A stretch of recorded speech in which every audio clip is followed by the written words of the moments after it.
Coming up next on Arizona Horizon, we'll take a look at the small but influential Mormon vote in Arizona and the U.S. And we'll learn about specialty courts in Maricopa County. Those stories next on Arizona Horizon. Arizona Horizon is made possible by contributions from the Friends of Arizona PBS, members of your PBS station. Thank you. Good evening and welcome to Arizona Horizon. I'm Ted Simons. Bernie Sanders made Arizona campaign stops in support of Hillary Clinton today. Sanders began his visit with a Get Out the Vote rally at Northern Arizona University. The media would have you believe that politics is kind of like a baseball game or a soap opera or a winner and a loser. But politics is much deeper than that. This campaign is not about Donald Trump versus Hillary Clinton. This campaign is about you, your future, and the future of your families. And I know here in Arizona you're big into football, but politics is not a spectator sport. Democracy means all of us have got to be involved, have to argue with each other and work it out, but have to work overtime to try to create a nation and a government that works for all of us and not just the people on top. Sanders is also making a campaign stop tonight in Tucson. Then tomorrow, Chelsea Clinton will campaign for her mother at the ASU campus in Tempe. And then Thursday, First Lady Michelle Obama will visit Phoenix in support of Hillary Clinton. Well, a recent Pew Research study found that 70% of Mormons identify with the Republican Party or lean in that direction. But that was before Donald Trump. This year, polls show that many Mormons don't like the GOP's nominee, and that's setting up an unusual scenario in the LDS stronghold of Utah, where Trump and Hillary Clinton are running even with conservative independent Evan McMullin. Here in Arizona, the LDS population is much smaller than in Utah, but has played an outsized role in state politics. Here to talk about the Mormon vote in Arizona and across the nation is Chuck Coughlin, president of the consulting firm High Ground. Good to see you. Thanks for being here. We should note you're not LDS, but you've worked for many LDS campaigns. I have. I've done a lot of work in Mesa and the East Valley, where there's about 15 to 20% of the electorate is of a general election is consistent of Mormons, and you have a big pockets in northeastern Arizona and Snowflake and Show Low and some of those counties up there. General characteristics: 70%, according to Pew Research, either Republican or lean right. Makes sense to you? Absolutely. Cultural conservatives, fiscal conservatives, generally small government believers, personal responsibility. You know, the same types of value attributes that you'd value with evangelical Christians. Interesting. Same type of population. So they sense this important issues then that you see. With this election, Okay. there's a lot. Let's go there, because I mean, in general, I think it's kind of one thing, but Yeah. with this direction, it kind of shifts a little bit. Well, I think the biggest issue, I think, in Arizona on an issue base is immigration. We've gone through this issue, as you know. If we've experienced this issue, we're ground zero for this debate in the country. We've had a record of that since 2005.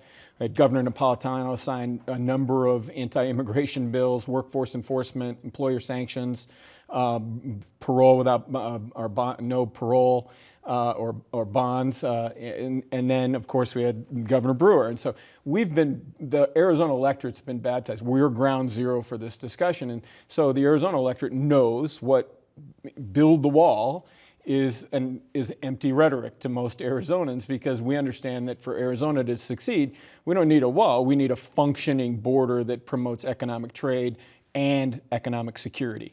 And so that's an investment of capital and federal resources in securing that position. And it requires a more sophisticated view of Mexico, Central America, and South America. And that's not what you're hearing from this candidate. So immigration, he's off. His message is tinty to an Arizona Republican, even to an Arizona Republican's ear, much less the rest of the electorate. He's off on trade. Mexico is our largest trading partner in Arizona. We know for our economy to thrive, we need to have a sustainable, growing economy with Mexico. His points on that are adverse to many of the corporations here in Arizona. And then you get down to the cultural. He's really not a cultural conservative. As we've known and the media has talked about, his positions on abortion have changed over the years. His own party affiliation has changed a number of times. So I think they know as one of those constituencies, and it's a broad brush, but that's what we do in politics, is you look at these things as constituencies. I think they can smell a fraud when they see one, and I think that's what we're seeing. So we're seeing some underperforming numbers here in Arizona. Well, and as far as the LDS members are concerned, the impact of two-year missions and how that plays itself out on a world view, a little different than the average American? Very much global. They have a global view of the world, from their proselytizing and their mission and the mission of the church to spread that message globally. And so all of their younger people come back with a much more broader view of the world than most people do, because they see vast differences in cultures and trade and commerce. And so that's something that's ingrained into that community. What about Trump's ideas on a religious test for Muslims? Does that ring a warning sign with the LDS members? They, like many other faiths, Catholics back in the Civil War era and through World War II, we had that with President Kennedy. But you had religious persecution. They were a religiously persecuted sect, and so they, again, by virtue of the very issue you just said, would say that with their missions and their exposure to other cultures, it's critically important for them to grow their faith to be in those places. And so, they wouldn't want that to be treated, their faith to be treated that way. So that's another thing that's at odds with the faith. Well, and all of this, and we look up to Utah, and as we mentioned, Clinton and Trump are neck and neck, but that's an interesting scenario, because that independent candidate, who's also trailing by maybe a couple of points at best, conservative, very conservative, and a Mormon. And the Deseret News, which is a publication that's very closely affiliated with the church, came out and indicated that they were not supporting Trump's candidacy for presidency. That's, as a political consultant, we try and advertise in all those publications to talk to the community. So, that's a very important benchmark for that community to see that the official publication to go the other way. The Mormon vote in general, compare the LDS vote in Utah with what we see in Arizona. Yeah, the biggest concentration, as I mentioned earlier, in Arizona is in the East Valley, in Mesa, and Gilbert. There are pockets, but dense concentrations of populations is out there. We just did some research recently for High Ground that we found that in CD5, which is Congressman Salmon's district, Congressman-elect, soon-to-be Biggs' district, where the McCain campaign is up by 13 points in CD5, which is that district. The Trump campaign is only leading by 2 in that district. And so some of these things that we're talking about are holding his performance under what you would traditionally expect a Republican candidate to perform in Arizona. That's interesting. LDS politicians in Arizona and, as I mentioned, Utah generally lean right. How does a Harry Reid happen? It's interesting. I've dealt, Speaker Killian, Mark Killian, from when I was working for Governor Symington. They also have a deep compassion for the poor, for education. They have a deep commitment as a faith to education. They value that.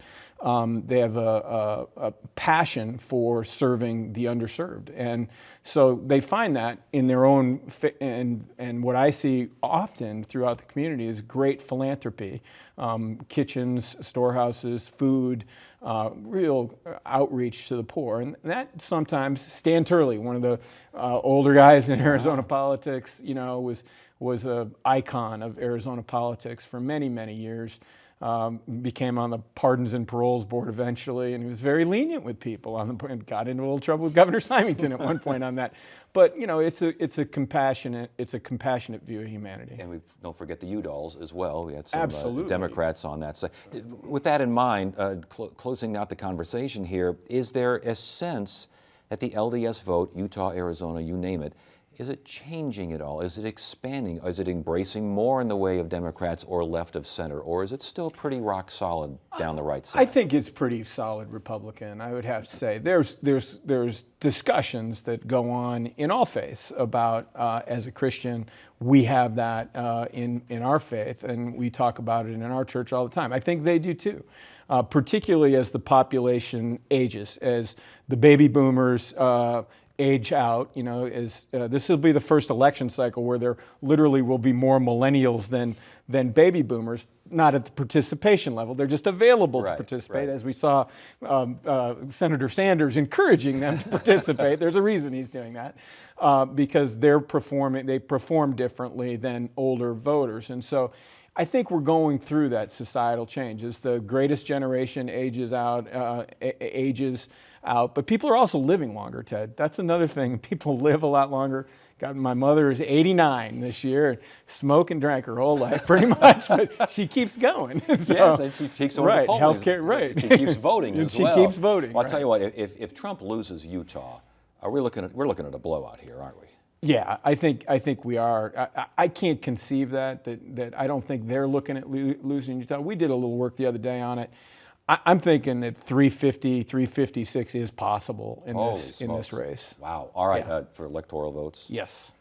My goodness. All right, good to see you. I think we'll have you on election night as well. Would you like to come in and join us? Well, I'm sure we'll have a lot to talk about. Yes, we will. Thanks, man. Appreciate it. Thanks very much.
The Maricopa County Superior Court system includes over a dozen specialty courts which serve specific populations like the homeless or address specific crimes like DUIs.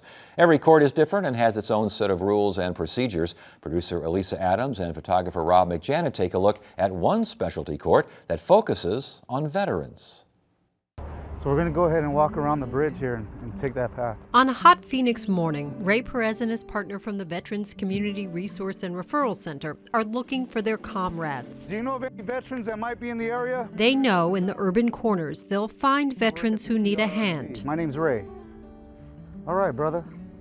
Thank you for your service. And they'll help them up. Let me get you a water. I think anyone that served their country, they've got the potential of becoming a good person or being a good person. You know, some of us, unfortunately, we make wrong choices in our life and we go down some dark roads, and some of us do get lost and don't find our way back home. Ray has been down that dark road. After his time as an infantry soldier, he found life outside the confines of the military wasn't easy. I started drinking very heavily as soon as I got out, almost immediately, but I was still very functional. Because of my drinking, I was definitely on a path of self-destruction. Eventually, the alcohol consumed my entire life. I went through a divorce, lost my children, lost my home to foreclosure, and I just quit going to work. That was it. I gave up on life pretty much. Sir, what's the last four of your social? Ray was homeless, in and out of jail, and then he landed here. This is Veterans Court. In this court, there are strict rules. You have repeatedly violated the court's orders. Respect is equally required and given. It's very courageous to ask for help when you need it. And sometimes there are second and even third chances. I know there's been a struggle this month, so I want to talk to you about how you think things have been going and how we can help you. And the thing I like about it that I think works really well is that team approach, and everybody's in there, and the common goal is to get these vets their resources back on their feet. You know, they've had a period of stability and responsibility when they were in the service, and it's still there. It's just a matter of getting that back. Tiffany Grissom says the idea of this specialty court began in 2010 when they started seeing more and more vets enter the criminal justice system with a unique set of problems. One of the biggest challenges we have are these veterans, whether they're combat veterans or not, they're used to structure, they're used to order, and so it's sometimes we run into problems trying to get them on board just to buy in to get the treatment that they need. Drug and alcohol abuse are also almost universal with the veterans in this court. There is absolutely no medical condition that you have that is going to be helped by methamphetamine. In my career, this is the population that alcohol has been the biggest problem. And the drugs and alcohol, a lot of it is they're self-medicating. There's mental health issues, there's PTSD, anxiety and depression,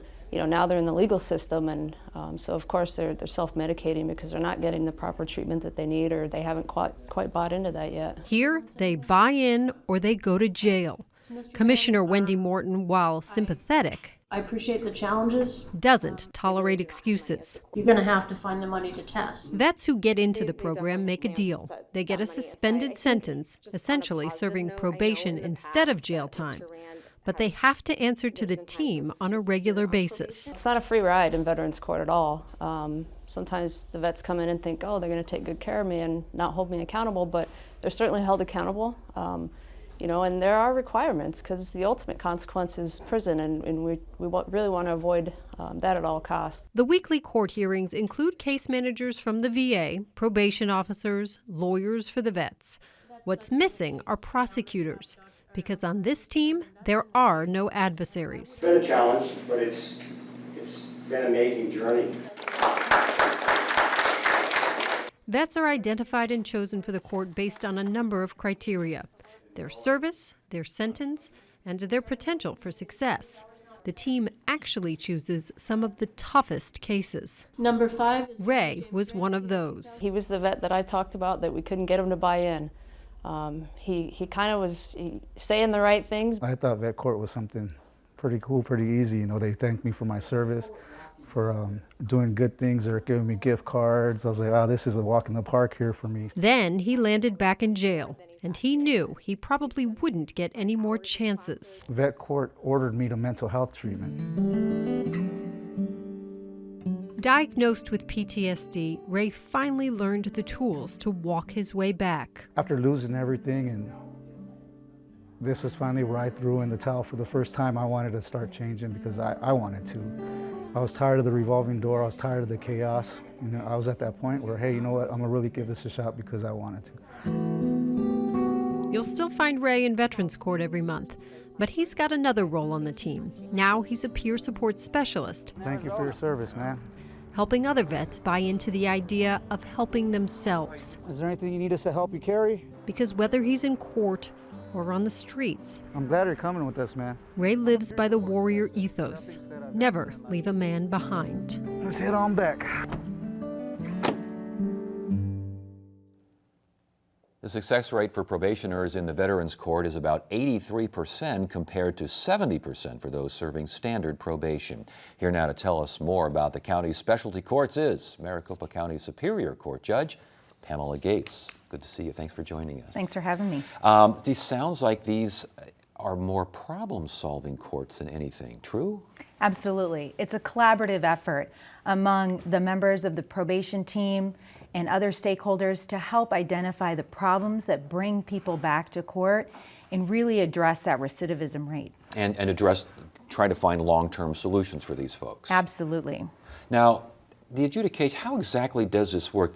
Are they all, for other courts, homeless, DUIs, these sorts of things, is everything a suspended sentence or does that vary? So to be placed on probation, you do have a suspended sentence.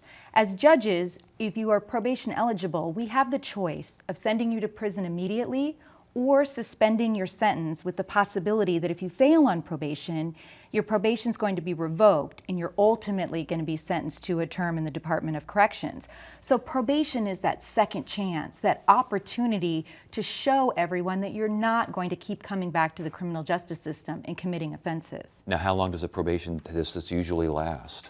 Well, your probation term can be anywhere from a very short probation term of 6 months up to lifetime. Some individuals that have been convicted of child abuse or sex offenses can be up to lifetime on probation. Most of our offenders that are in DUI court or drug court, or individuals that are in homeless court or SMI, which is our mental health court, those folks are usually looking at somewhere between 3 and 7 years in a probation term. That's interesting because some of those folks probably think, I'll just go in there, I'll do a little song and a dance, and I'll do whatever they tell me to do for 3 months, and then I'm out of here. Sometimes the probation lasts longer than if they had served hard time. Absolutely, and the probation term is very difficult. We also have a program which is our JTOP program, our Juvenile Transfer Offender Program. Very high rates of recidivism for these juveniles who are being tried as adults, very serious offenses. These individuals usually are returning back to the criminal justice system over and over again. And sometimes the juvenile offenders that go into these programs think, well, this is designed for me, it's going to be easy. It's extremely difficult for individuals to succeed out of the JTOP program, but it's a problem-solving court. So it looks at what is the stem of your problem. For example, is your family completely immersed in the gang culture? If it is, perhaps we can find another safe place for you to live. We even had one individual in JTOP who asked us to incarcerate him every weekend until he could eventually extract from the gang culture. Because it was safer for him to just be incarcerated every weekend, knowing that at least he wouldn't make a mistake and end up being revoked and going to prison. Very interesting. And you mentioned family. For some of these folks, do you involve the family? Are they brought in as part of the process? Well, we try and keep a peer support team, especially for those that are in serious mentally ill court. Those individuals, to make sure that we have a team of individuals around them to support them. Also in DUI court and drug court, the more buy-in we can have from their family and from their positive peer support, the better chance they have to succeed on probation. How do you make sure that this person is good for this particular court, whereas this other person who may have committed the same crime or the same offense, nope, we're not going to go through that process? How do you pick and choose? Our probation department does a fantastic job of identifying the best candidates for these courts. And in reality, a lot of times the best candidates for these courts are the individuals that are most likely to fail. And they take a look at these individuals and they bring them in to the probation team and they try and build a relationship of trust, because these individuals a lot of times haven't been treated very well in their life or through the criminal justice system. And trying to trust their probation officer, trying to trust the person who's wearing the robe is very difficult for them. And making sure that we have accountability and sanctions when they make mistakes, but we also give them awards and recognition when they're doing well. That helps us develop that level of trust. That's interesting. That, as far as a specialty court, when it doesn't work, you brought the person in, seems like it's working, didn't work. What happens next? Usually what will happen is we'll end up revoking that individual and sending them to prison. Sometimes that's a wake-up call in and of itself. Other times it means that they may be in the system longer.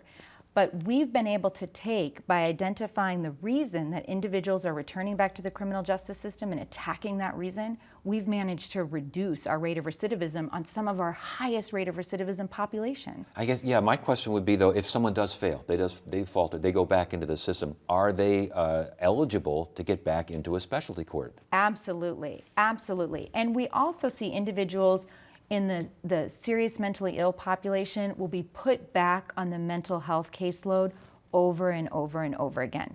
Somebody may decompensate.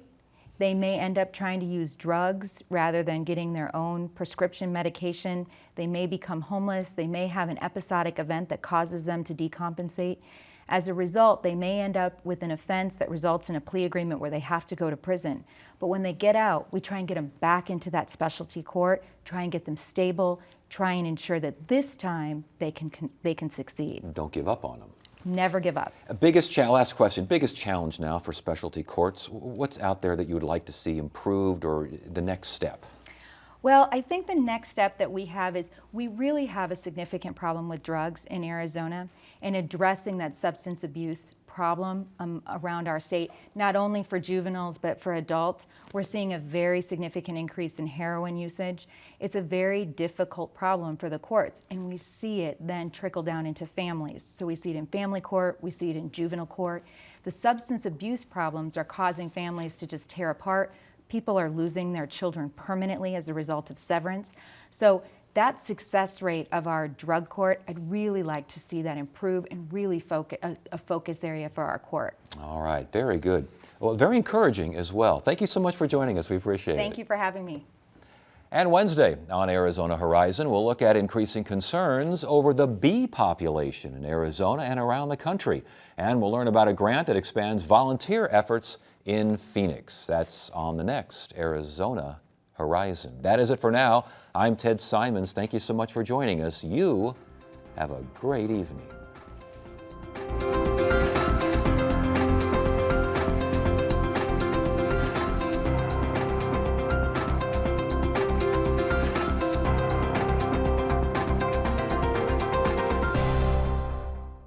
Arizona Horizon is made possible by contributions from the Friends of Arizona PBS, members of your PBS station. Thank you.